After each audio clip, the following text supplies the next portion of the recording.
LP school teacher ഉദ്യോഗാർത്ഥികളുടെ രാപ്പകൽ relay സത്യാഗ്രഹ സമരം സെക്രട്ടേറിയറ്റിന് മുന്നിൽ തുടരുകയാണ്. റാങ്ക് ലിസ്റ്റ് പ്രസിദ്ധീകരിച്ച് മാസങ്ങൾ കഴിഞ്ഞിട്ടും നിയമനമൊന്നും നടക്കാത്തതിൽ പ്രതിഷേധിച്ചാണ് സമരം. ഇതിന്റെ ഭാഗമായി ഉദ്യോഗാർത്ഥികൾ കഴിഞ്ഞ ദിവസം മണ്ണ് തിന്ന് പ്രതിഷേധം അറിയിച്ചിരുന്നു. വിവരങ്ങളുമായി ആതിര ചേരുന്നു. ആതിര, ഇവരുടെ റാങ്ക് ലിസ്റ്റ് പ്രസിദ്ധീകരിച്ച് മാസങ്ങൾ കഴിഞ്ഞിട്ടും നിയമനമൊന്നും നടക്കാത്തതിലാണ് ഇവരുടെ പ്രതിഷേധം. ഇത് രണ്ടാം ദിവസമാണല്ലേ?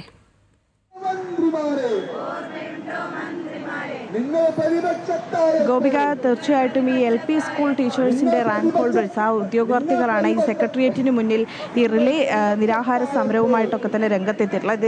ഇത് 10ാം ദിവസമാണ് ഇവർ ഇത്തരത്തിലൊരു സമരം ആരംഭിച്ചിട്ട്. കഴിഞ്ഞ ദിവസങ്ങളിലൊക്കെ തന്നെ ശക്തമായ സമര പ്രതിഷേധ പരിപാടികളുമായിട്ട് രംഗത്തെത്തുന്നൊരു സാഹചര്യം ഒക്കെ തന്നെ ഉണ്ടായിരുന്നു. ഇതിൽ ഏറ്റവും പ്രധാനപ്പെട്ട കാര്യമെന്ന് പറയുന്നത് ഈ റാങ്ക് ലിസ്റ്റ് പ്രസിദ്ധീകരിച്ചപ്പോൾ മാസങ്ങൾ പിന്നിട്ടിരിക്കുകയാണ്. ഈ മാസങ്ങൾ പിന്നിട്ടിട്ടും ഇവരുടെ 1ാം റാങ്കുകാരന് പോലും നിയമനമായിട്ടില്ല എന്നുള്ളതാണ്. കഴിഞ്ഞ സർക്കാരിന്റെ കാലത്ത് ഇവർ ഒരു പ്രതിഷേധ പരിപാടികളൊക്കെ ആയിട്ട് രംഗത്തെത്തിയിരുന്നു. ആ സാഹചര്യത്തിൽ ഇപ്പോഴത്തെ സർക്കാരിലെ നേതാക്കളൊക്കെ തന്നെ എത്തിക്കൊണ്ട് ഇവർക്ക് വലിയ പിന്തുണ പ്രഖ്യാപിച്ചതാണ്. മാത്രമല്ല UDF സർക്കാർ അധികാരത്തിൽ വന്നതിന് ശേഷം വലിയ രീതിയിലുള്ള ഇവരുടെ വിഷയം ആദ്യഘട്ടത്തിൽ തന്നെ പരിഗണിക്കുമെന്നും നിയമനം നൽകുമെന്നുമുള്ള കാര്യം ഉൾപ്പെടെ ഉറപ്പു നൽകിയൊരു സാഹചര്യമൊക്കെ ഉണ്ടായിരുന്നു. പക്ഷേ അധികാരത്തിലെത്തിയ ശേഷം പിന്നീട് ഇവരെ ഒരു പരിഗണിക്കുന്ന കാര്യം ഉണ്ടായിരുന്നില്ല എന്നുള്ളതാണ്. അത്തരത്തിലൊരു പരിഗണന ഇവർക്ക് നൽകിയില്ല എന്നുള്ളതാണ് ഉദ്യോഗാർത്ഥികൾ ഇപ്പോൾ ആരോപിക്കുന്ന ഒരു കാര്യം. കഴിഞ്ഞ ദിവസം മണ്ണ് തിന്നുവരെ ഉദ്യോഗാർത്ഥികൾ പ്രതിഷേധിക്കുന്ന ഒരു സാഹചര്യം ഉൾപ്പെടെ ഉണ്ടായിരുന്നു. അതിനുശേഷം ഇവരൊരു ചർച്ചയ്ക്ക് അങ്ങോട്ട് ചെന്നെങ്കിലും ഇത്തരത്തിലൊരു സമരം നടക്കുന്ന വിഷയം പോലും അറിയില്ല എന്നുള്ളതാണ് സർക്കാരിന്റെ ഭാഗത്തു നിന്നുണ്ടായിരുന്ന പ്രതികരണം എന്നുള്ളതാണ് ഈ ഉദ്യോഗാർത്ഥികളുടെ ഏറ്റവും പ്രധാനപ്പെട്ട കാര്യമെന്ന് പറയുന്നത്. ചേട്ടാ, ഇപ്പോൾ നിങ്ങൾ ഈ സമരം ആരംഭിച്ചിട്ട് ഏകദേശം 10 ദിവസം പിന്നിടുന്നു. ഇത്രയും ദിവസമായിട്ടും എന്തെങ്കിലും തരത്തിലുള്ള ഒരു അനുകൂല നിലപാട് സർക്കാരിന്റെ ഭാഗത്തു നിന്നും ഉണ്ടായിട്ടുണ്ടോ? തീർച്ചയായിട്ടും ഞങ്ങൾ ഈ സെക്രട്ടേറിയറ്റ് പഠിക്കൽ രാവും പകലും ഇവിടെ സമരം ചെയ്യാൻ തുടങ്ങിയിട്ട് ഏകദേശം 10 ദിവസം, ഇന്ന് 10ാം ദിവസത്തിലേക്ക് കിടക്കുകയാണ്. ഈ മാന്യമായ സമരം എല്ലാ രീതികളും പരീക്ഷിച്ചിട്ടും ഒരാൾ പോലും ഇതിനെ തിരിഞ്ഞു നോക്കിയിട്ടില്ല. ഞങ്ങളിവിടെ പറഞ്ഞത് റേഷ്യോ കുറക്കണം. നിലവിൽ LPയിലുള്ളത് 1:1 ടീച്ചർക്ക് 30 കുട്ടികൾ എന്നുള്ളതാണ്. അപ്പൊ നിലവിൽ ഡിവിഷൻ അതിഭീകരമായി പോകുന്ന അവസ്ഥയിൽ 25ലേക്ക് മാറ്റണം എന്ന് പറഞ്ഞു. 25:1 മാറ്റി തരണമെന്ന് ഞങ്ങൾ ഒരുപാട് മന്ത്രിമാരെ കണ്ടിട്ടും എല്ലാവരോടും പറഞ്ഞിട്ടും ആരും അത് കേൾക്കാതിരിക്കുകയും ഇന്ന് ഫിക്സേഷൻ വന്ന റിസൾട്ട് വന്നപ്പോൾ കേരളത്തിൽ ഒരുപാട് ഡിവിഷൻ ഫാളുകൾ സംഭവിക്കും.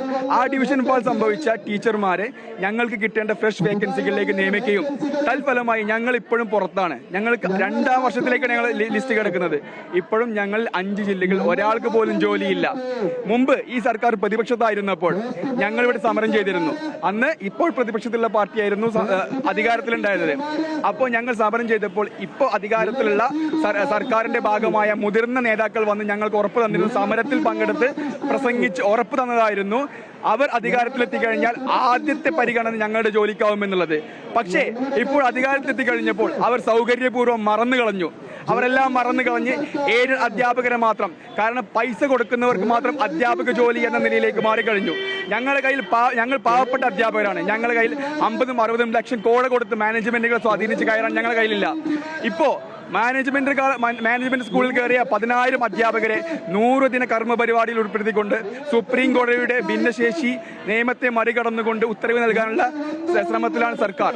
പക്ഷേ അപ്പോഴും ഈ തുച്ഛമായ ഈ നാമമാത്രമായ PSC ഉദ്യോഗാർത്ഥികളെ ഒന്ന് പരിഗണിക്കാൻ ഈ സർക്കാർ തയ്യാറായിട്ടില്ല എന്ന് വളരെ വിഷമത്തോടു കൂടി പറയുകയാണ്. കാരണം ഞങ്ങൾ ഈ സർക്കാരിനെ ഇങ്ങനെയല്ല പ്രതീക്ഷിച്ചത്.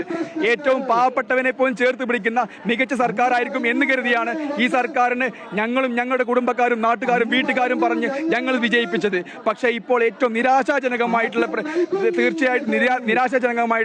ഇവരുടെ പ്രതികരണം ഞങ്ങൾ ഭയങ്കര നിരാശയിലാക്കിയിട്ടുണ്ട്. അപ്പൊ ഇനി ഞങ്ങൾക്ക് അനുകൂലമായ വിധി വന്നിട്ടില്ലെങ്കിൽ, ഞങ്ങൾക്ക് അനുകൂലമായി ഇവർ സംസാരിച്ചിട്ടില്ലെങ്കിൽ സമരം കടുത്ത മുറകളിലേക്ക് നീങ്ങുമെന്ന് തന്നെയാണ് ഓൾ കേരള LPSക്ക് വേണ്ടിയിട്ട് അറിയിക്കാനുള്ളത്. ഈ മന്ത്രിസഭാ യോഗം ഇന്ന് നടക്കുകയാണ്. അപ്പൊ ആ യോഗത്തിൽ ഒരു അനുകൂല നിലപാടുണ്ടാകുന്നുള്ള പ്രതീക്ഷയുണ്ടോ?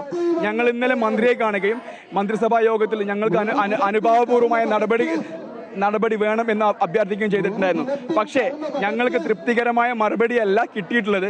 ഇതുവരെ മന്ത്രിസഭാ യോഗത്തിന് തീരുമാനം വരാത്ത സ്ഥിതിക്ക് അത് ഞങ്ങൾക്ക് ഇപ്പോൾ പറയാൻ കഴിയില്ല, ഞങ്ങൾക്ക് അനുകൂലമാണോ പ്രതികൂലമാണോ എന്നുള്ളത്. പക്ഷേ ഇന്നലെ അവരോട് സംസാരിച്ചപ്പോൾ തീർച്ചയായും ഞങ്ങൾക്ക് വളരെ സങ്കടകരമായ മറുപടികളാണ് കിട്ടിയിട്ടുള്ളത്. തീർച്ചയായിട്ടും അത്തരത്തിൽ തന്നെയാണ്. ഇനിയും അവർക്ക് അനുകൂലമായ ഒരു നിലപാടുണ്ടായില്ലെങ്കിൽ കടുത്ത സമരമുറകളിലേക്ക് നീങ്ങാൻ തന്നെയാണ് ഈ റാങ്ക് ജേതാക്കളുടെ തീരുമാനം.